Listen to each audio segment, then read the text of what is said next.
David Lisnard, bonjour. Bonjour. Maire de Cannes, vice-président de l'Association des maires de France.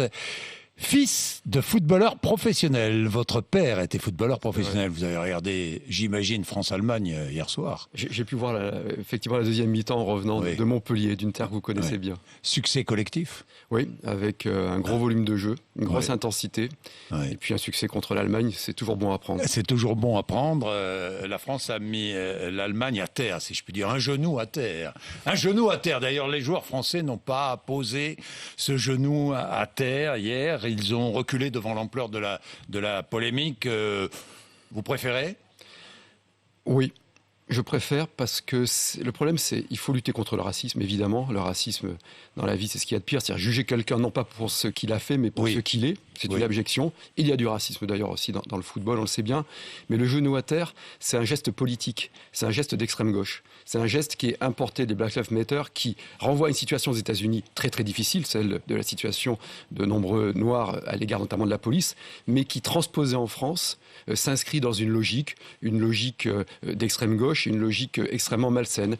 Et c'est pourquoi je pense que les joueurs de foot aient envie d'exprimer leurs convictions, c'est tout à fait légitime, même si c'est pas ça forcément qu'on attend, mais moi je trouve ça tout à fait légitime. Et en revanche, il faut lutter contre le racisme, mais il ne faut pas tomber dans le racialisme qui est contraire à l'esprit même républicain qui transcende les origines. Même si c'est un mouvement international, le genou à terre. On a vu même des pilotes de Formule 1 mettre un genou à terre. Oui, mais c'est pas pour ça que c'est bien, si vous voulez. Non, après, mais l'hystérique prend... C'est un signe de soumission ? Oui, moi je le crois, oui, au moins politiquement correct. Vous voyez, et puis c'est un petit peu mièvre, quoi. Voilà, le racisme est un grave fléau, mais le genou à terre renvoie également à une défiance à l'égard de la police. On ne peut pas comparer les éléments qui sont passés aux États-Unis et ce qui se passe en France. Donc je pense que si on peut éviter... C'est comme si, face, par exemple, à l'injustice sociale, dans les années 60, on se mettait à chanter l'Internationale sur les stades. Voilà. C'est extrêmement politisé. Donc là-dessus, je suis heureux qu'il ne l'ait pas fait. Bien, David Lisnard, le Covid, vaccination des 12-17 ans possible depuis hier. Aucune réticence ? Non. Puis à partir du moment où en plus la vaccination n'est pas obligatoire, puisque c'est ce qui a été retenu par le gouvernement, qu'on continue. Vous auriez préféré qu'elle soit obligatoire pour certaines professions ? Si vous voulez, moi j'appartiens à une génération où on ne me demandait pas mon avis, on me faisait vacciner à l'école ou ailleurs. Mais comme la technique utilisée, la technologie utilisée est récente et nouvelle, je pense que le caractère obligatoire au début de la pandémie aurait créé le problème, enfin au début de la vaccination. Donc là, je pense qu'on est sur un bon positionnement. Ce qu'il faut, c'est continuer de vacciner. Dans ma commune de Cannes, aujourd'hui, on atteint 40% en totale injection des Cannois. Donc c'est insuffisant. Oui, on est à 17% de plus que la moyenne nationale, puisque c'est 23% sur les adultes en double dose. Et il faut continuer pour atteindre l'immunité collective. Mais la vaccination est une condition sine qua non pour sortir structurellement, définitivement de la pandémie, mais ce n'est pas une condition suffisante. Il y a d'autres éléments à mettre en place pour ne pas retrouver les interdits, très souvent d'ailleurs tout à fait inopérants, qui sont de l'ordre de la théâtralisation, mais être plus efficace pour remonter vers les supercontaminateurs. Maintenir un couvre-feu, c'est de la théâtralisation, comme vous dites ? Oui. Alors, à partir du moment où il faut lever immédiatement le couvre-feu. Je n'ai pas dit qu'il fallait le lever immédiatement, parce que on a besoin de clarté. Mais on voit bien que là, on est dans l'ambiguïté. Et l'ambiguïté, elle crée l'arbitraire. Et d'ailleurs, c'est, je pense, un des graves problèmes de la façon dont le pays est géré ces derniers mois, ces dernières années. Les règles, on doit les respecter par définition. Mais écoutez le discours d'hier, j'entendais les éléments de langage, repris d'ailleurs sur les chaînes. Le gouvernement fait preuve de mansuétude. Donc il y a toujours cette espèce de paternalisme infantilisant. Une règle, si elle est prise, on l'applique. Autrement, si cette règle est absurde, eh bien, on l'aménage. Mais faire preuve de mansuétude, sur quels critères ? La mansuétude, c'est ce qui permet de rester à Roland-Garros après 23 heures, mais pas pour un autre sport. Donc ça fait partie de toutes ces ambiguïtés qui, je pense, portent atteinte à l'autorité de la parole publique. Bien, mais vous n'auriez pas chassé le public à Roland-Garros à 23 heures. J'aurais pas pris ce couvre-feu, je l'avais dit dès le mois de décembre. Bien, sondage en PACA, votre région, Thierry Mariani donné gagnant. Pourquoi parlez-vous si peu des élections départementales et régionales ? Parce que je tiens ma parole, à tous les sens du terme. En fait, vous me faites parler des régionales, donc je vais un peu enfreindre ce que j'avais j'avais écrit, mais ça paraît étrange tout de même. J'avais indiqué que je soutiendrais la campagne de Renaud Muselier, et puis à la question qui m'avait été posée chez une de vos consoeurs, s'il y avait un accord avec En Marche et l'exécutif, j'ai dit dans ce cas-là, je me mettrai en retrait, je ne ferai pas campagne. Eh bien, c'est ce que je fais parce que on est dans le piège, on est dans la nasse, si vous voulez, qui, à mon avis, est très destructrice d'alternatives crédibles, fiables, saines, claires, et donc qui fait finalement le jeu de ceux que l'on prétend combattre. Est-ce que vous n'êtes pas en train d'ajouter un peu de je ne sais pas moi, je sais pas, la clarté. Parlons de la clarté. La clarté, c'est celle que je suis. C'est de ne pas dire qu'on vote pour le candidat du parti auquel on appartient ? Pensez-vous que la clarté, ce soit de cautionner des accords dont on a dit qu'ils étaient négatifs, néfastes, parce que il ne s'agit pas d'être manichéen. Est-ce que c'est l'accord qui compte ou est-ce que c'est l'avenir de la région ? Ce qui compte, c'est l'avenir du pays, et je crois que c'est l'état de votre région. Vous y tenez, j'imagine. Et de la démocratie. Oui. Aujourd'hui, c'est très simple. Je pense que le pouvoir en place, qui fait des choses bien et des choses moins bien, mais dont je conteste la pertinence de la politique et qui, à mon avis, amènera le pays dans le mur et avec de la violence, n'est pas une bonne solution. Je pense que ce qui est proposé par le Rassemblement national, pour le citer, n'est pas la bonne solution. Donc moi, ce que j'essaie de faire à mon petit niveau, c'est en travaillant sur des idées, sur des projets, en faisant venir des personnes nouvelles, c'est de rappeler les fondamentaux qui pourront faire une alternative crédible autour du retour de l'autorité de l'État, de la libération de la société pour la création et de l'identité de la nation, une nation soudée. J'ai compris que vous vouliez parler d'une politique, de la politique nationale et non pas de la politique régionale. C'est dommage quand on est maire de Cannes et qu'on est vice-président de l'Association des maires de France. Dites-moi quand même, David Lisnard, est-ce que vous appelez à voter pour Renaud Muselier dimanche prochain ? Je n'appelle jamais à voter pour quelqu'un, je ne l'ai jamais fait. Je n'ai jamais fait de ma vie, parce que je crois qu'on est des citoyens responsables. Je fais part de mes positions, elles sont claires et nettes. Et donc ces positions-là, mais vous savez, cette question-là, elle est posée à chaque fois. Je serai fidèle à mes valeurs. J'assumerai mon devoir civique. Et c'est très important. Vous voterez pour lui sans enthousiasme. Mon devoir politique aujourd'hui est de ne pas remettre une pièce dans la machine qui, manifestement, fait le jeu de ceux qu'on prétend combattre. Vous remarquerez, tous les sondages le montrent, que c'est lorsqu'on essaie de nous enfermer dans cette dialectique d'une opposition entre le Rassemblement national et un magma autour de l'exécutif en place que l'on fait monter le Rassemblement national. Je ne veux pas alimenter cette machine-là. Est-ce que vous êtes si discret pour ne pas si discret sur les régionales, pour ne pas obérer vos chances à la présidentielle, franchement? Je me positionne absolument pas sur la présidentielle en la matière. Moi, ce qui m'intéresse... Sur le débat national, oui. Oui, mais je fais de la politique. Et si je suis chez vous aujourd'hui, c'est parce que je fais de la politique. C'est une évidence. Et je pense que notre pays est vraiment à la croisée des chemins. Notre pays peut rebondir. On a tous les éléments pour redevenir une puissance éducative, ce que nous ne sommes plus, ce qui est pour moi le plus grave des problèmes. Je pourrais citer les éléments qui le démontrent. Une puissance culturelle, également une puissance industrielle. On est passé en emploi industriel derrière l'Espagne, on était déjà derrière l'Italie et derrière l'Allemagne.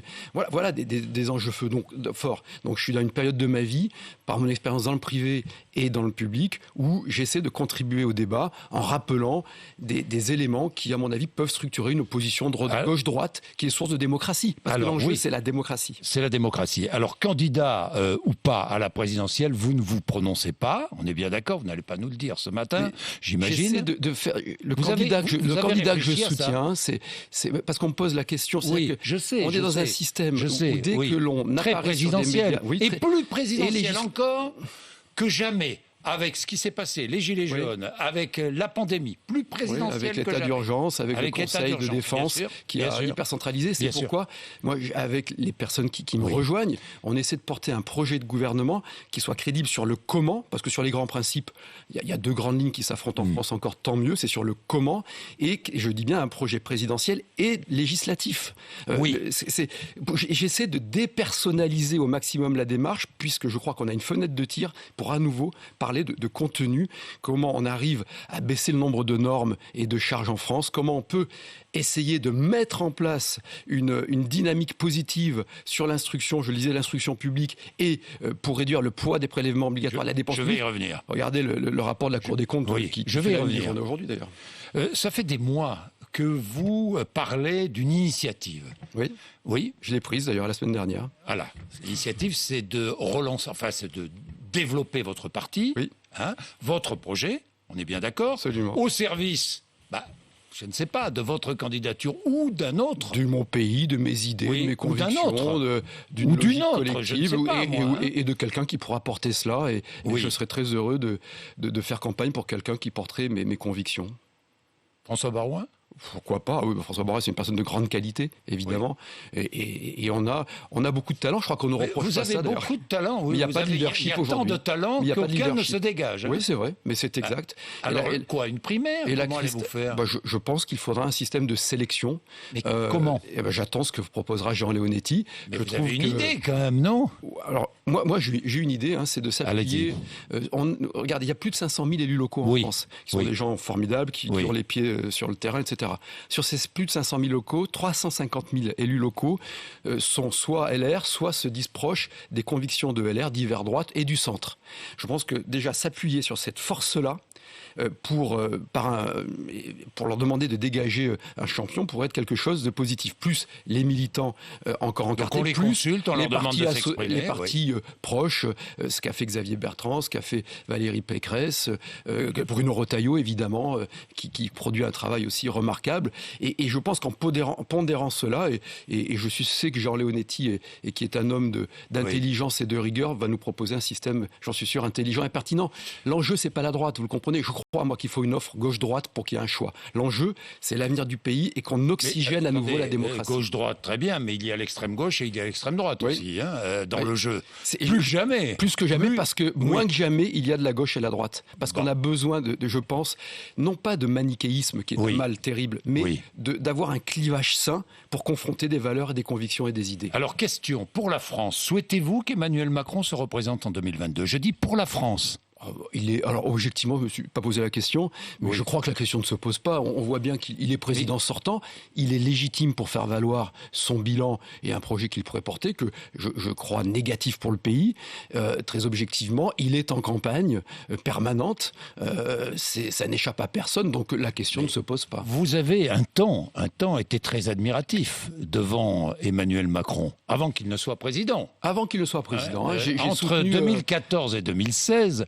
Vous l'avez assailli de SMS. Ce qui n'est pas vrai, mais c'est vrai ou pas ? Donc, on a beaucoup échangé. Donc, vous l'avez beaucoup poussé à se présenter. Personne n'a assailli l'autre. Non, personne n'a assailli l'autre en SMS. Il y a eu des échanges, comme avec tant d'autres. J'ai découvert que je n'étais pas l'intérêt exclusif, et c'est normal, de celui qui deviendra président de la République. Mais vous lui avez proposé de l'aider. Et nous avons beaucoup échangé lorsqu'il était ministre de l'économie. Est-ce que vous lui avez proposé de l'aider ? Je lui ai dit que si effectivement il voulait libéraliser la société telle qu'il l'affirmait en privé, telle qu'il en manifestait des souhaits, et qu'il voulait que l'on ait une certaine hauteur de la France, ce serait bien dans le débat politique. Et puis quand nous sommes rendus compte que nous n'étions pas d'accord, c'était bien avant qu'il soit candidat, et que nous n'étions pas d'accord sur un certain nombre de points, eh bien moi j'ai continué mon chemin, j'ai fait campagne pour François Fillon jusqu'au bout, ce qui m'a valu quelques bizutages, y compris médiatiques, et qui m'ont apporté de l'expérience, et je ne regrette pas de cette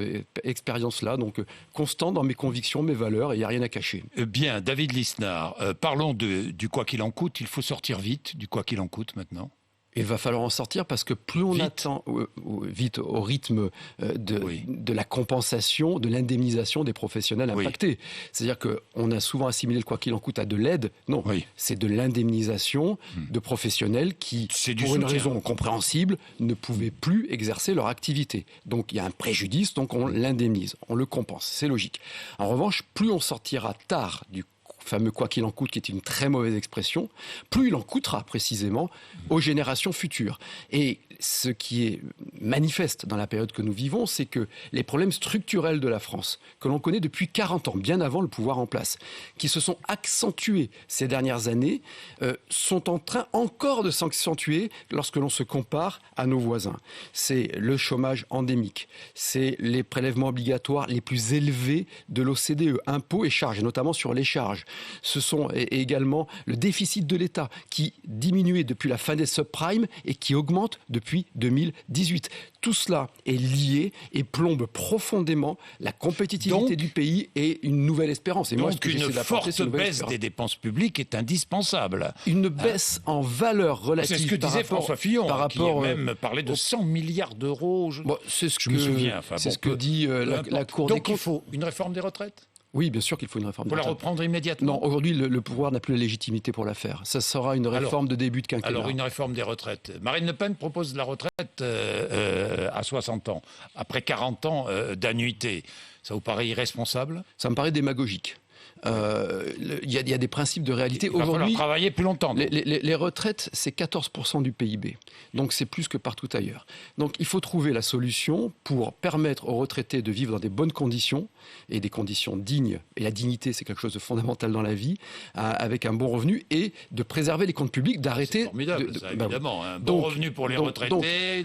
Ce que je veux dire, c'est que le président a entériné l'échec de sa retraite à point. Il revient sur du paramétrique, c'est-à-dire soit de la cotisation supplémentaire, ce n'est pas possible, on a les records des cotisations, donc on ne peut pas plomber l'emploi tel qu'on le fait encore, donc il faudra les baisser même, soit baisser les pensions, ce n'est pas possible parce que le pouvoir d'achat des retraités doit être préservé, donc ce qui signifie que le seul paramètre qui peut être tenu, c'est celui de la sortie de l'âge du travail, puisqu'on est le pays qui on travaille 10% de moins en moyenne que nos voisins européens. Il va falloir travailler plus. Donc il va falloir travailler plus longtemps, et je pense qu'il faudra, et je travaille dessus avec mes équipes, un étage de retraite par capitalisation obligatoire, collective, qui permettra de gagner en pouvoir d'achat pour les retraités et de sauver les comptes publics, et en plus de responsabiliser. L'enjeu, c'est de créer une société de la responsabilité. On n'est plus du tout dans les mêmes rapports démographiques que dans l'après-guerre. Donc ces questions-là, elles doivent être regardées en face et qu'on sait avoir l'être humain explique les choses. Et président Oui, alors au moins dans un premier à ce qui prévalait avant 84 de mémoire, lorsque le président Mitterrand avait multiplié par 2, on était passé de 20 à 40%. Aujourd'hui, on sait que les droits de succession ne rapportent pas à la nation puisqu'ils coûtent extrêmement cher en désagrégation de l'outil industriel. Donc, Quel que soit le niveau de la succession. C'est-à-dire qu'il faut permettre à nos entreprises d'être dans la continuité. On a perdu 30% de nos emplois industriels sur les 30 dernières années. Une des causes majeures identifiées, c'est au-delà des impôts de production, dont on peut parler aussi, mais également cette singularité française qui est le contraire de ce qui se passe en Italie, en Allemagne ou en Scandinavie, qui sont des pays très parfois sociodémocrates, où on plombe excessivement les successions, et notamment dans la transmission de l'outil de travail. Et puis, dernier sujet, l'immigration, qui sera un sujet majeur pendant la présidentielle. Alors, l'immigration, comment faire avec une population vieillissante ? Oui, population française, avec un niveau aujourd'hui insuffisant de migration, c'est ce que disent beaucoup d'économistes. Je ne sais pas si vous avez vu les derniers rapports qui viennent des États-Unis, cela dit, mais qui nous disent que l'Europe manque de migrants. Alors, ça vous surprend ? Non, je lis ces études et en fait c'est un vieil item, c'est-à-dire que c'est un peu c'est l'armée de réserve du patronat, comme aurait dit Marx, c'est-à-dire que plus on a d'immigrés, plus on peut jouer sur la compétitivité. De l'arboriculteur ou de l'agriculteur ou du restaurateur. Et sur des problématiques qu'on connaît notamment dans la vigne, etc. Bien sûr. La difficulté aujourd'hui, c'est que comme on a un revenu médian en France qui est de 1 790 € de mémoire.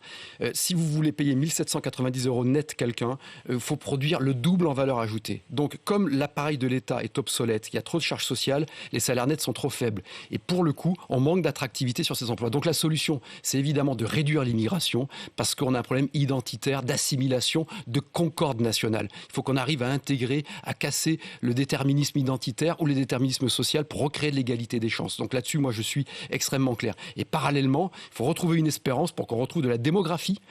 On avait une très forte démographie en France jusqu'à François Hollande qui a cassé la politique familiale de la France. Donc retrouver une politique familiale et la famille, le fait de retrouver une croissance démographique passe par une nouvelle espérance et passe par un projet de prospérité, de sécurité, d'union nationale. C'est en cela que la politique aujourd'hui est à la croisée des chemins. Oui, les Européens vivent plus longtemps et ont moins d'enfants. C'est un problème sérieux et grave.